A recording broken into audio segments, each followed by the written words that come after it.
If you keep doing your team's tasking, you're training learned helplessness. You're going to burn out, they're going to get weaker, and the results for your team, those are going to stall. I've led sailors in high-pressure environments for nearly 2 decades, and the only way that we stayed sharp was ruthless clarity on the roll, clean accountability, and no confusion on what right looked like. Today, I'm going to give you the exact blueprint to protect your standards, train your people, and get your time back. First, let's talk about why leaders slide into doing the tasking for their people instead of holding them accountable to their role. First up is fear. Leaders step in and start doing the tasking because they're afraid it won't be done right. So they jump in and they do the job because they know how to do it instead of training their team on what right looks like. You need to stay away from being afraid that your team isn't going to get it right. When you train them and you hold them accountable to their role, they're going to do it right. When you don't, they're going to be dependent on you. The second one is a common trap. It's about it being faster. Leaders jump in and start doing it because they just want to get the job done. They can do it way faster than their team because they've probably done it 1,000 times. They jump in there because the pressure to get it done and get it done now, it overwhelms the leader waiting for their team to figure it out and get the job done. This builds dependence on you, and they always believe that you as a leader, you're going to jump in and save their butt. The third one is messy handoffs. When leaders don't teach those under them what their exact role is and exactly what their responsibilities are, then guess what? They start jumping in where they don't belong. I've seen this happen a lot in the Navy. When I was on a ship, I'd see leaders all the time jumping into what their work center soup was doing and start taking care of all those tasks inside that administrative program. Their work center soup never learned to be self-sufficient. Those chiefs, they had to spend time doing things that weren't their job, and they were enabling their people to sit back and watch as the chief did everything. Instead, they should have showed their team how to do it right and then held them accountable. The fourth one, and silent reason leaders jump in and start doing tasks for their people, they think that it's their job to save them. This is true. It is our job as leaders to jump in and, take care of our people. But that doesn't mean that we're always saving our people when they're not doing their job. You got to hold them accountable to do it right. I'll jump in and make small tweaks, but when I see a small issue, repetitive hit over time, I stop what I'm doing and I delegate it back down and tell my people to fix it. An example here is I used to review jobs all the time. If there was a heading that was incorrect or a title, I'd correct it. But when I started reviewing a work center and all the titles were messed up, I stopped correcting them probably after the third one, because now I'm enabling them and not training them to fix it in the future. And if I didn't delegate that back down, I'd be correcting titles for the rest of the time. The cost is huge if you don't hold your team accountable, you don't train them, and you don't empower them to take care of those tasks that belong to them. I used to tell my work center soup this all the time. I spent about 5 years when I was a junior sailor running 2 work centers. Then I became the chief. I knew how to do everything, and I trained my people. I used to tell my work center soup, hey, if I have to get in there and start doing your job, I might as well fire you, because I have a job as the chief and you have a job as a work center soup. I was just being forthright and blunt with what my expectations were, that they handled business. I went in there to verify, but everything the work center soup had as a responsibility was done by them. It may seem ruthless, but you need to adopt this mindset now, because it's holding your team back and it's holding you back from your true potential as a leader. Let's talk about the real cost to you as a leader and to your team if you don't hold them accountable to their job. First up is your team gets weaker. I've already covered it. If you're always doing their job, then they're not learning how to do their job. They are relying on you and they're missing out on those reps and sets to get better. I only became a really great work center soup after doing it for a really long time. Sure, my brand new work center soup is not going to be as efficient as me. If I don't teach them, or if I don't show them how to do it right and learn those things and make them do that job, they're never going to get as good as they need to be. So when they're a chief or they're a leader, they're not going to be able to do what I was doing. So don't weaken your team. The second one is standards start to blur. Your sailors or your people are going to say, hey, if the boss always steps in and saves me, why should I even worry about these things?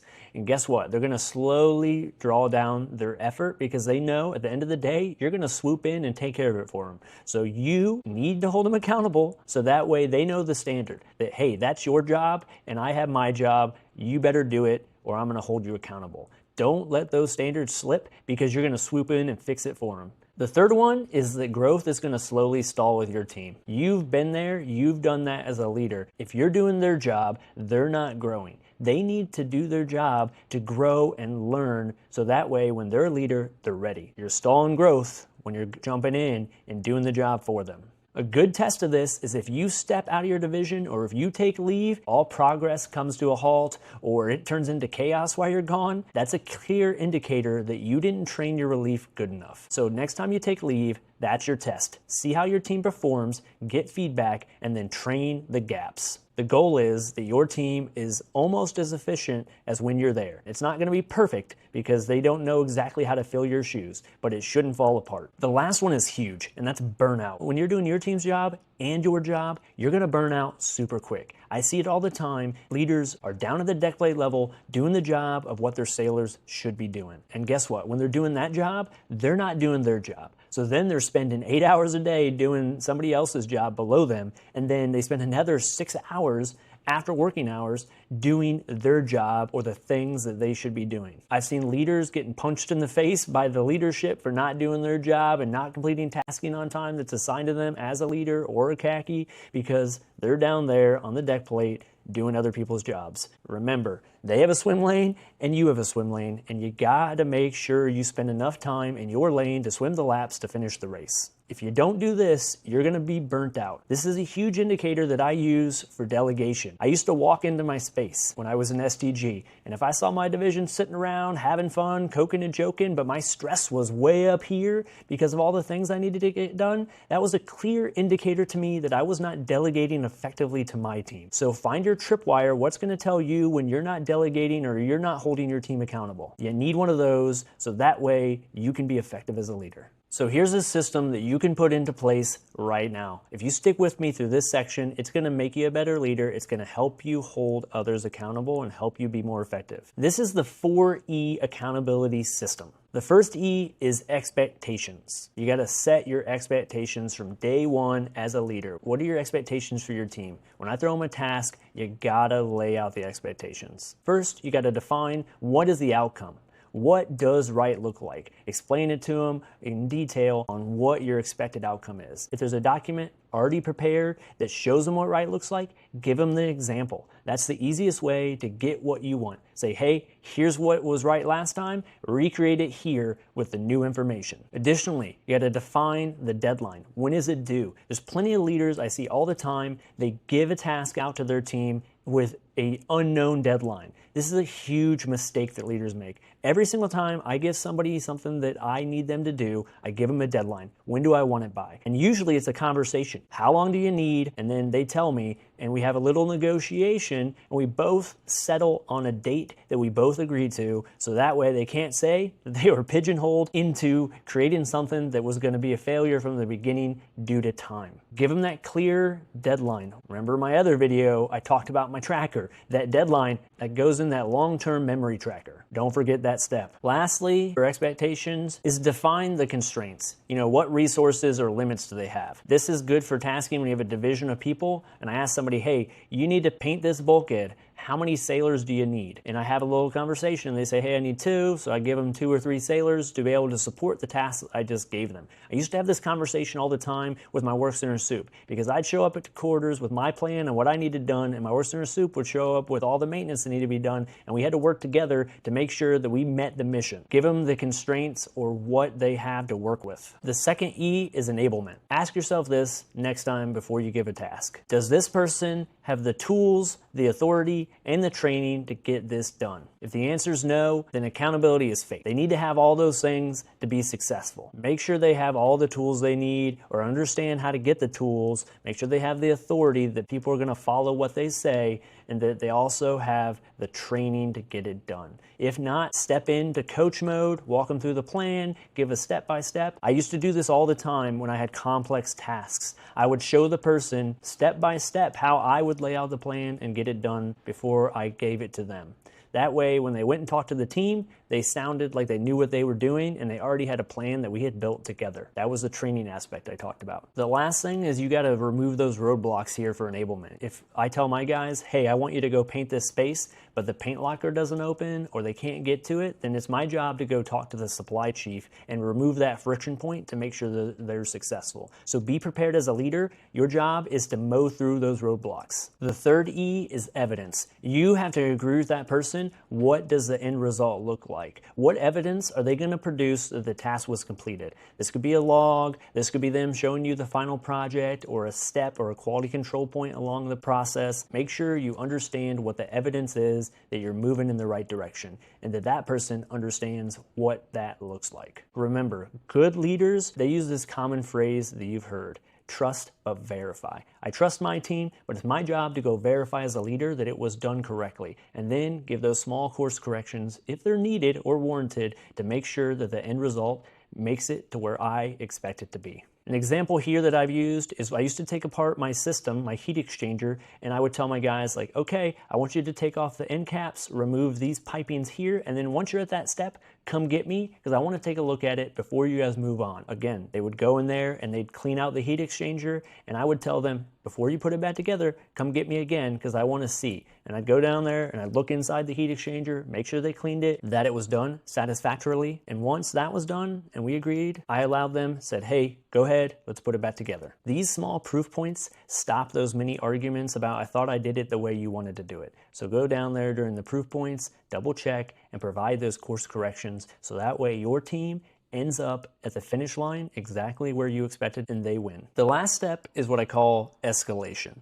This is where you'll go in there and you start moving up the ladder of accountability. This is where you're going to get with your leader and you're going to give them slight nudges if they're not moving in the right direction or they're not moving the project along the lines where you need it to be done by. If it's falling behind, then give them that slight nudge privately. I used to have conversations with my team and say, okay, hey, how's your project going? This is what we talked about when you would be done. What do you think? Are you going to meet that deadline? And then if they weren't moving as fast as I thought, that was my time to coach them and give them that private feedback about moving the project along. Next up, sometimes you run into leaders who, are willful and they're not moving and they might frankly be lazy on that project and going super slow. So this is where you can start giving that accountability. Hey, you guys are falling behind. I need you to be at this step by tomorrow or next week. This gives them a clear idea of where they need to be. And if they still fall behind, give them another verbal counseling. You might have to move to formal counseling if the project falls significantly behind the timetable. But this portion here, escalation,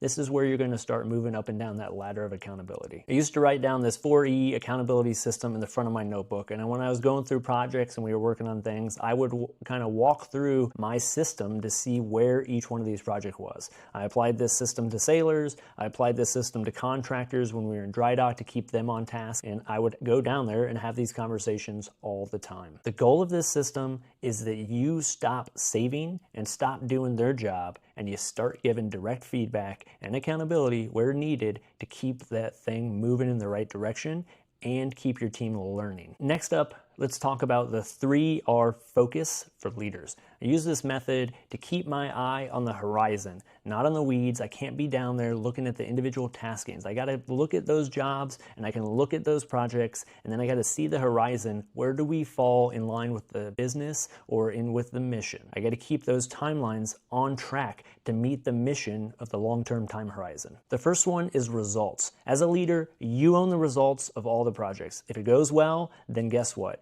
It's on you and the credit goes to the team. If it goes bad or doesn't go to plan, it's your fault because you didn't get down there and you didn't train and you didn't nudge and do the things that I talked about. You got to keep an eye on the results and see where they're going and make sure they're on track to meet the mission. Here's a good example for the results. When I was in dry dock, going back to the heat exchanger, we took my entire system apart and I was able to give my team about 3 months to do that. Way longer than I would be able to do it or my first classes would be able to do it. But I used that long-term time horizon that I had in dry dock to allow my junior sailors to learn, get training, and learn how to do it properly with no pressure. And then that set my team up for when we were operational. If something went bad, they were already trained to to be able to do it faster under pressure. I owned the results. I had to keep them on track to make sure that the heat exchanger was back online for when we brought all the systems back online. The next one is relationships. It's your job as a leader to build a strong bond and relationship with people who work for you. You need to have a strong trust relationship with them.